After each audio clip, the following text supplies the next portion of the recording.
Hello guys, तो कैसे हो आप लोग। आई होप अच्छे होंगे। तो मेरा नाम है रोहित कुमार और आज हम बीएससी सेकेंड ईयर की बुक अलजेब्रा और इसका चैप्टर नंबर 1 ग्रुप की थ्योरम 1.2.5 को आज हम सोल्व करेंगे। ओके, ये इंपॉर्टेंट थ्योरम हो सकती है आपके लिए। ओके, देखो तो पढ़ते हैं। Proof that any finite semigroup is a group if both the cancellation law hold. Okay, अब देखो इन्होंने प्रूफ तो किया हुआ है। यहाँ पे इन्होंने लिखा हो कि ऑलरेडी प्रूफ है, बट ये मैं आपको कैसे करवाऊंगा। ये वाला इन्होंने लिखा हो ना ऑलरेडी प्रूफ, मैं पूरा प्रूफ करवाऊंगा आपको, ठीक है। फिर इसके बाद कन्वर्सली पार्ट को करेंगे। ओके, इतना तो आपको क्लियर हुआ ना।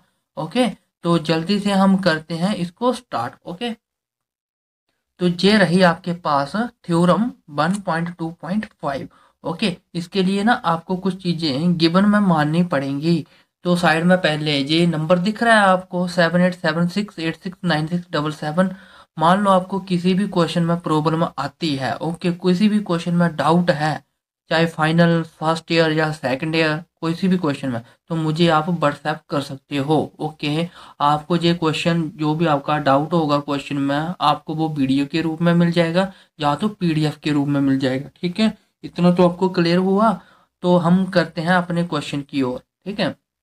Late G be a semigroup in, ये मैंने एक्स जैसा लिख रखा है ना, ये एक्स नहीं है, ये मल्टीप्लिकेशन है।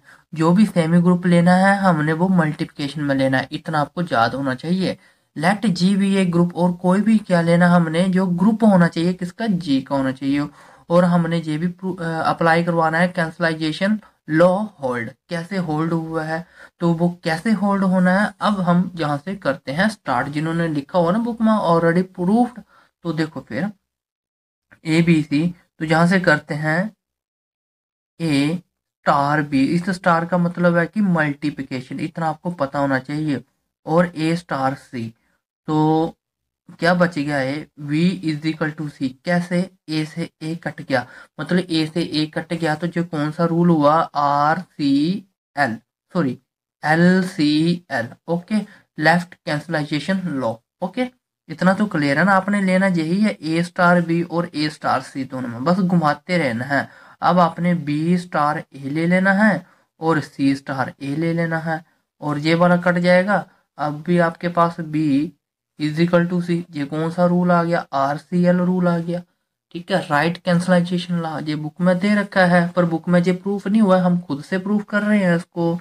अब देखो इस पूरे को क्या करना है, अब प्रूफ करना है आपने। ओके, क्या करना, प्रूफ, ये प्रूफिंग बुक में नहीं दे रखी है, तो कैसे करनी है। लेट ए बिलोंग्स टू जी, इतना आपने लिख दिया। ए बिलोंग्स टू जी, वो कौन से सेट होने चाहिए, A B belongs to G के होने चाहिए। And A inverse one belongs to G. आपने एक प्रॉपर्टी तो पढ़ रखी होगी इनवर्स वाली, वो प्रॉपर्टी का रिजल्ट क्या होता है, अगर आपको नहीं पता है तो मैं लिख देता हूँ, A star B is equal to E, और B star A is equal to this. इतना तो आपको पता है। जब भी मल्टीप्लिकेशन रूल आता हो तो ई का वैल्यू क्या रखते हैं, 1। जब एडिशन का रूल आता है तो ई की वैल्यू होती है 0। हमने ई सेटिस्फाई करवाना होता है, तो देखो करवाना पड़ेगा हमें, बी की जगह पे क्या करना पड़ेगा, क्या रखना पड़ेगा, जिससे ई की वैल्यू 1 आ जाए। तो इसको बी की जगह पे ए इनवर्स 1 पुट करना पड़ेगा, ताकि कटेगा तो इजिली से 1 आ जाएगा। ओके, तो ए स्टार बी की जगह पे क्या रखा, A inverse 1 is equal to E, तो ए इनवर्स 1 और स्टार दिस 1। अब थोड़ा सा माइंड लगाओ ना, देखो, अरे ए इंटू और 1/a, इसको मैं ए इनवर्स 1 को ऐसे ना लिख सकता, देखो ये तो 1 ही आ गया ना, ई की वैल्यू 1 आ गई, ठीक है।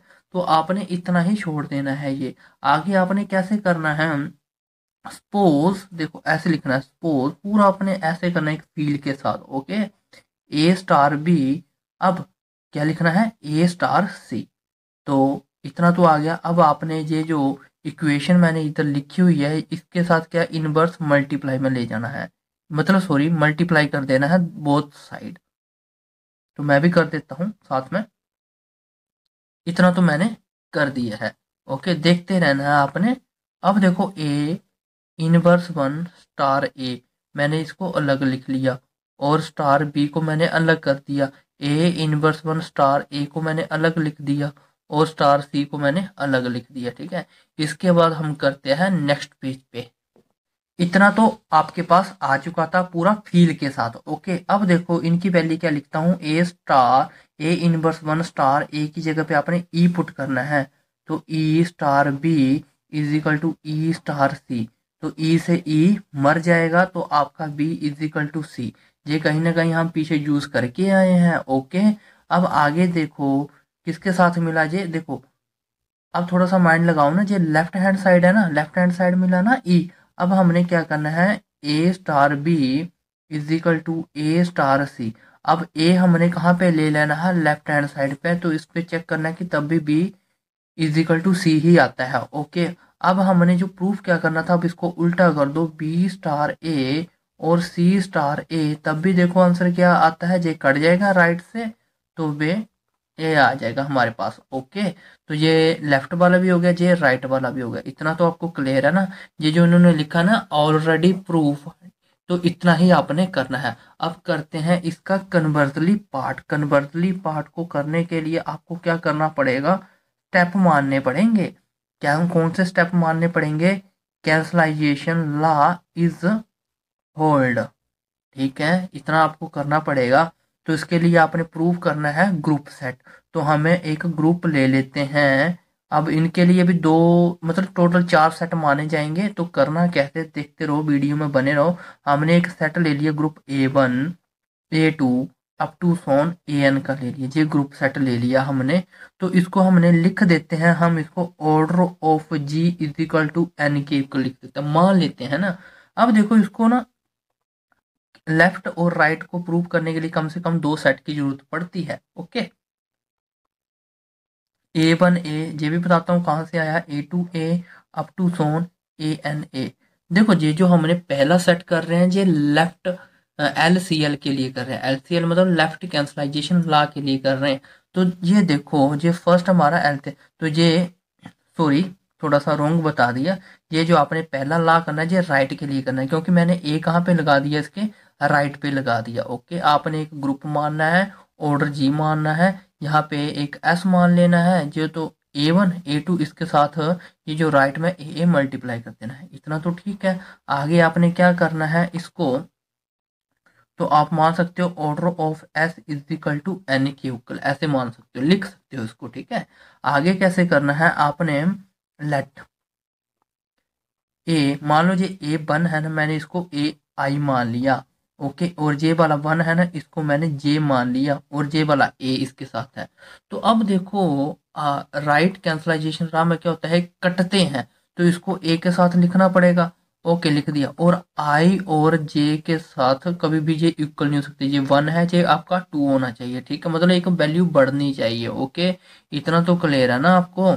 आगे देखो, या तो एक बात मैं सीधी बता देता हूँ, यहाँ पे ये दोनों के दोनों ऐसे सेट के बताए हुए हैं। ठीक है, मान लो ये A1A और A2A ऐसे भी देख सकते हो। ओके, तो ये कभी भी दोनों इक्वल नहीं हो सकते हैं। ओके, आई हमारा 1 होगा, जे हमारा क्या होगा, 2 होगा। ओके, इतना तो क्लियर है ना। आगे देखो ध्यान से, अब मान लो ऐसे लिख देते हैं, AI equal to not AJ, J भी कभी इक्वल नहीं हो सकते हैं, है ना। इतना तो क्लियर है, बिलोंग्स टू जी आ गया आपका। चलो आगे बढ़ते हैं, थोड़ा सा माइंड लगाते चलो। ओके, अब देखो जी ए से ए कट जाएगा, तो आपके पास क्या बचेगा, AI is equal to AJ बच जाएगा।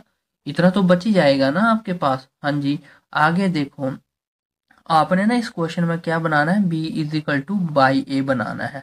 ओके, तो ये आपको बनाने के लिए देखो, ऐसा क्यों, क्योंकि ये ए कहाँ पे मिल रहा है, राइट में मिल रहा है। और आपने दूसरी बार क्या बनाना है, ए इज इक्वल टू एक्स बनाना है, तो ये कहाँ पे मिल रहा है, एल पे मिल रहा है, मतलब लेफ्ट में मिल रहा है। ठीक है, इतना तो आप बात समझ गए ना।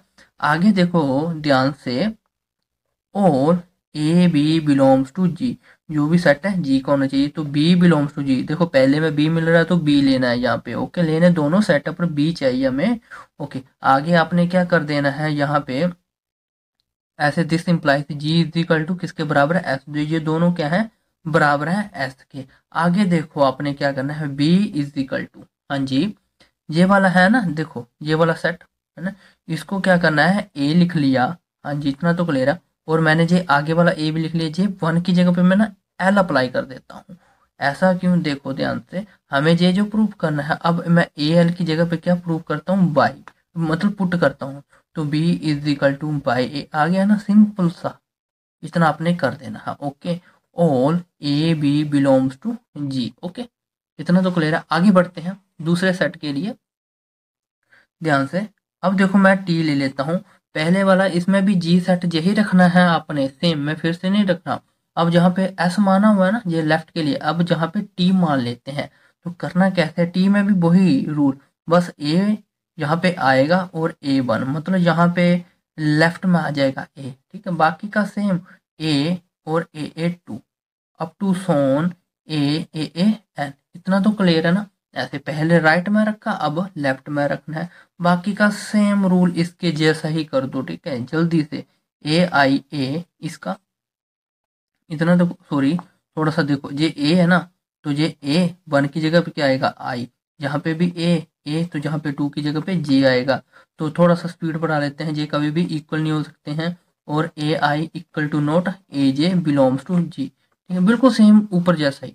आगे देखो, इससे जे कौन सा रूल आ गया, लेफ्ट आ गया ना, तो ए आई इज इक्वल टू ए जे, इतना तो क्लियर हुआ आपका। आगे लिख दो ए बी बिलोंग्स टू जी, तो ऊपर बी लिया था, यहाँ पे ए बिलोंग्स टू जी आ जाएगा, और जी इज इक्वल टू टी के बराबर हो जाएगा, ये है ना, इतना तो क्लियर है। आगे देखो क्या करना है आपने, जहाँ पे लिखना है अब, ये बी था ना, सॉरी मैंने यहाँ पे ए कर दिया गलती से, यहाँ पे बी लिख सकते हो क्योंकि ये भी बी का ही सेट है, तो बी।